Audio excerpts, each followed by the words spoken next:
Hello, welcome to ONES tutorial. In today's video, we will cover what is waterfall model and work breakdown structure and how to use ONES to manage waterfall projects. First, let's take a look at the definitions of the waterfall model. The waterfall model is a linear, sequential approach to project management. The method consists of 7 phases, each of which must wait for the previous one to finish before starting, just like a waterfall. At each stage of the waterfall project, documentation should be included. The waterfall model is about the completeness of getting it right the first time. Therefore, the waterfall model is the preferred choice in situations where, number 1, project or product targets remain firm. Number 2, requirements are clear, because in a waterfall model, the project must return to stage 1 with revision. The need for change means product requirements were unclear. And number 3, it's good to use this model if the team understands the technology well.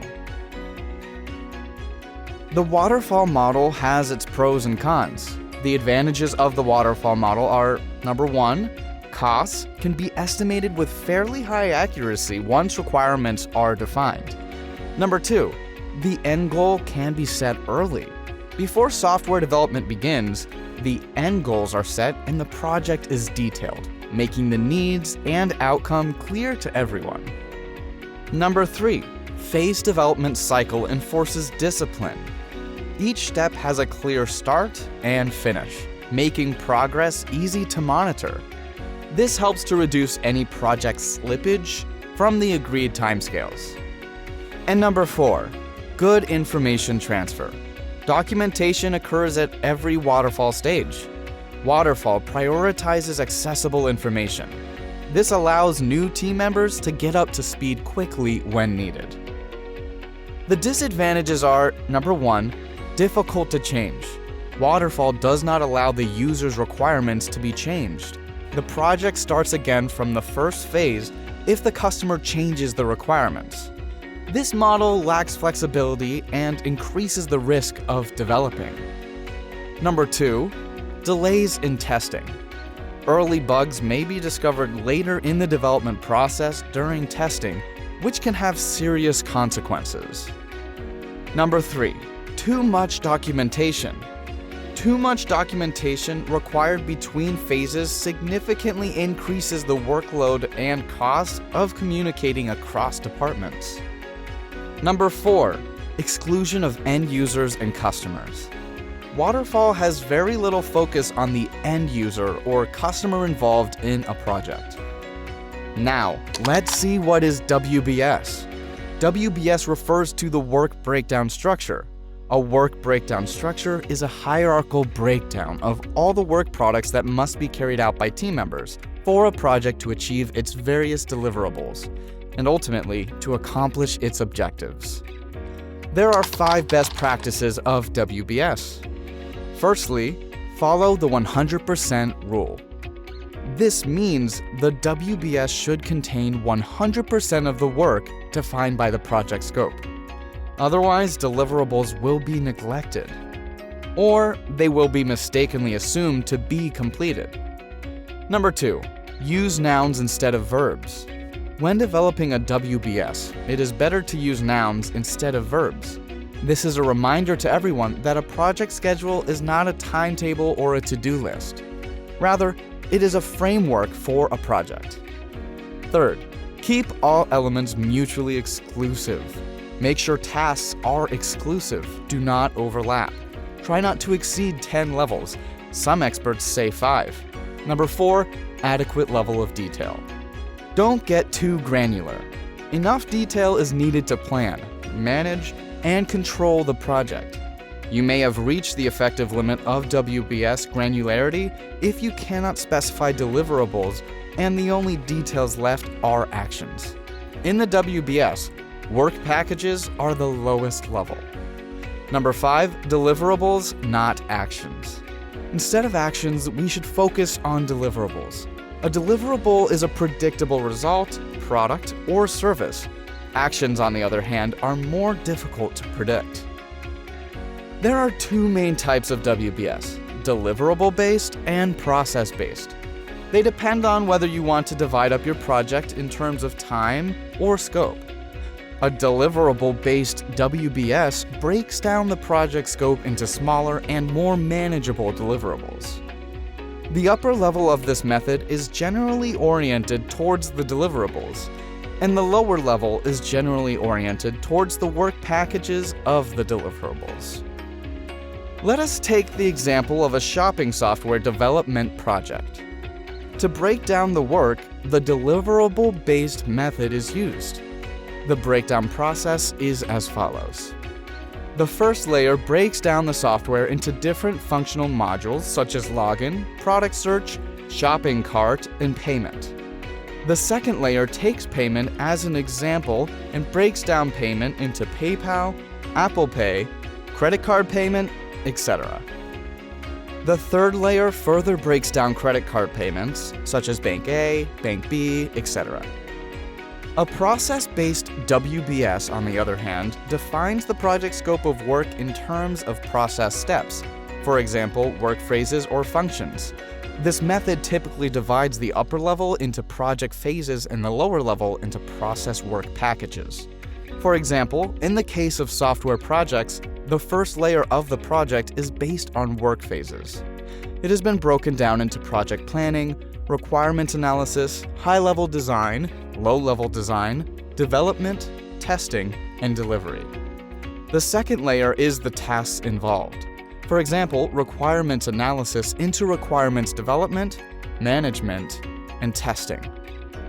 Which WBS type suits your project best? You need to know what each has to offer. First, a deliverable-based WBS is particularly useful in helping project managers to understand the overall scope of a project and how the deliverables relate to each other. It facilitates cost and resource estimation as it provides a summary of work. Number 2, a process-based WBS provides a thorough breakdown of work from a functional perspective, creating a more coherent project scope. This structure also ensures a quality work process. It also helps project teams to better identify project activities by developing both deliverability-oriented and process-based WBSs. Finally, I'll show you the 4 core components of ONES for waterfall model projects: project plan, milestones, deliverables, execution. Now, let's look at the settings. I put the 4 components in the sub-navigation of WBS. They will be shown at the second level of the navigation bar. With these 4 components, we can create a WBS structure. The first step is creating a Gantt chart. A Gantt chart contains all the tasks in the project and displays the time necessary for every task. In ONES, the plans refer to the work packages in Gantt, and the issues below refer to the activity. Now we can create plans and break down the plans. In ONES, you can create plans at 2 places, right at the top or down below all plans. After a plan is created, we can break down the plan. We can break it down into plans, milestones, or issues.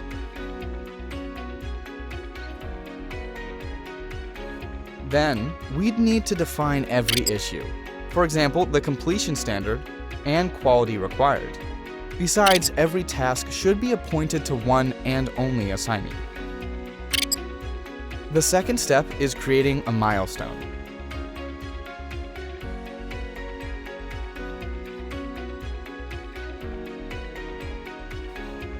After a milestone is created, we need to set the deliverables. For instance, during the delivery phase, we need a checklist as a deliverable in the format of files. The third step is setting dependencies to form web charts. We can drag the dot of one issue to link to a plan or issue to set up a dependency relationship. Then they will form a web chart. After these 3 steps are completed, we can create a baseline for our project progress. Click the snapshot to capture the current plans and set it as a baseline. Then click the baseline comparison, and the baseline will be shown in gray. With project plans and baselines established, we can track progress and analyze deviation. Deviation can be observed in two ways. Compare current bars with baseline, or by hovering over the bar, see the difference between the baseline and current progress for the duration and finish date. If you click on today, you will see an orange line. If the plan's DDL is before today and not yet complete, we can define it as delayed. It's hard to keep our project plan static. For example, during the process, we may add tasks to projects or delay the plan. After a while, the original baseline is no longer suitable for tracking how things got done. So we can snapshot the modified new plan as the new baseline and select the new one to compare.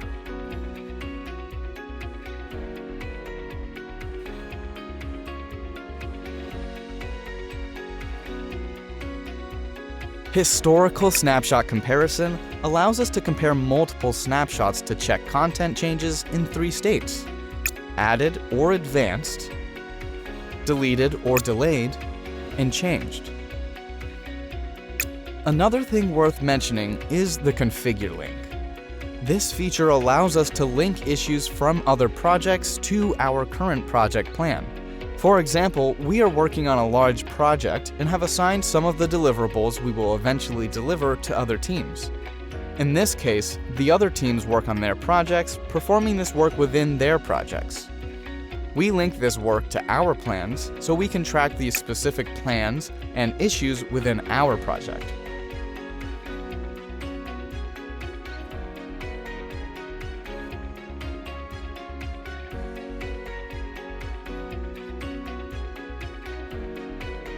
Now, let's look at the other components. The milestones created in the project plans are visualized as a timeline under the milestone component for progress tracking. It is also displayed under our project overview. The target deliverables set when creating the milestones are displayed in full under the deliverables component. The corresponding milestones, types, and other information are displayed. The lowest level of the project plans, the work packages, are displayed in the execution component. Once these work packages are complete, it will be the end of our project as a whole. Now, I'll show you how to set permissions for these components. As you can see, there are project plan and breakdown plan permissions and deliverable permissions under the permission setting. The permissions are varied, such as manage project plan, edit project plan, and view project plan.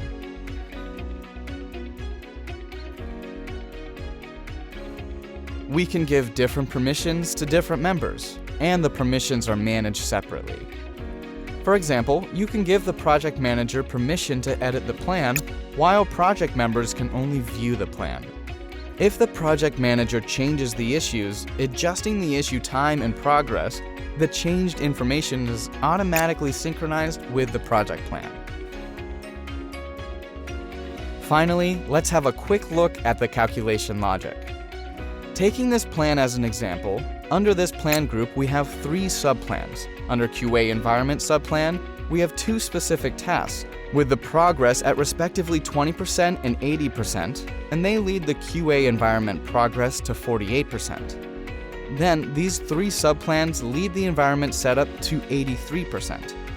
The overall plan progress automatically changes accordingly. This is the end of the video. Subscribe to us for more tutorials coming out.